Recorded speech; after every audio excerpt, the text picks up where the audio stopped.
అతి సహనం కూడా మంచిది కాదు, మితిమీరిన మంచితనం కూడా మంచిది కాదు. ఇష్టారాజ్యంగా వచ్చి కాల్ చేసి వెళ్ళిపోతాం అంటే మనం ఎందుకు కామ్గా ఉండాలి?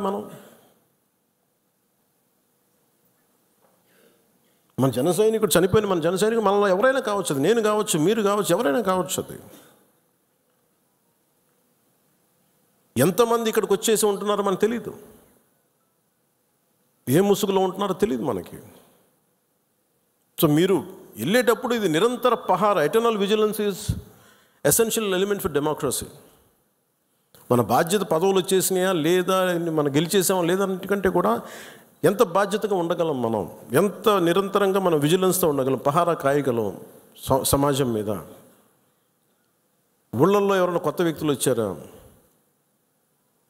అనుమానాస్పదంగా తిరుగుతున్నారా, ఇవన్నీ it's also part of our responsibility. So నాకు ఇది 3 సార్లు యుద్ధం ఓడిపోయిన తర్వాత మన మంచితనం ఇంకా అర్థం చేసుకుంటే ఇలాగ వచ్చి ఇళ్లలోకి వచ్చి చంపుతారు.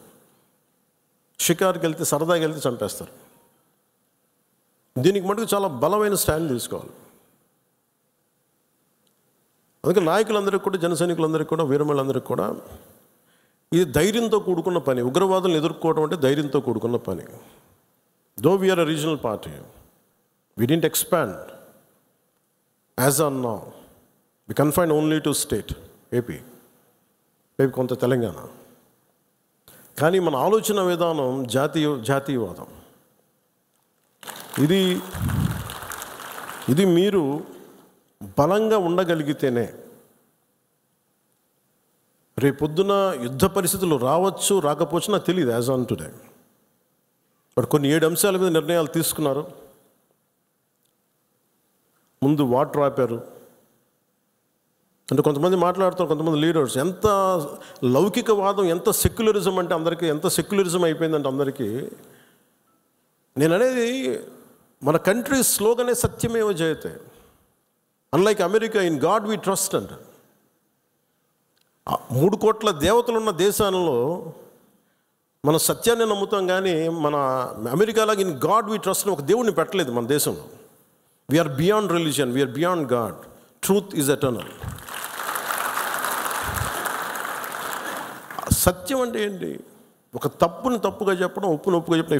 If I make a mistake, I'll say admitted it's a mistake.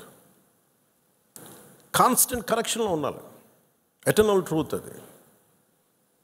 అలా కాకుండా ఇంత 26 మంది చనిపోతే మత ప్రాతిపాదికను చంపినా కానీ మన సెక్యులర్ వాదులు, సో కాల్డ్ సూడో సెక్యులరిస్, వాళ్ళు ఏం మాట్లాడుతున్నారు?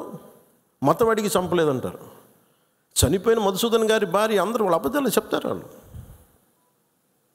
పాకిస్తాన్ని ప్రేమిస్తూ అంటారు. వీళ్ళందరూ ఇక్కడ భారతదేశంలో కూర్చొని మీరు పాకిస్తాన్ని ప్రేమిస్తుంటారు. మొన్న కొంతమంది నాయకులు డిబేట్లో మాట్లాడుతుంటే చూస్తున్నాను.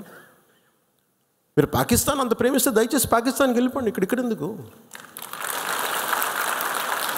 పాకిస్తాన్ మీద మీకు అంత ప్రేమే ఉంటే ఇది మాట్లాడుతున్న పని ఏదైనా వీళ్ళందరూ కూర్చొని కాంగ్రెస్ నాయకులు వీళ్ళందరూ, కొంతమంది ఎమ్మెల్సీలు కూడా ఉన్నట్టుగా అనిపించింది నాకు చూస్తుంటే. ముఖ్యంగా సౌత్ నుంచి ఉన్నారు కొంతమంది సీనియర్ కాంగ్రెస్ నాయకులేమో కాంగ్రెస్లోనే విభేదం ఉంది.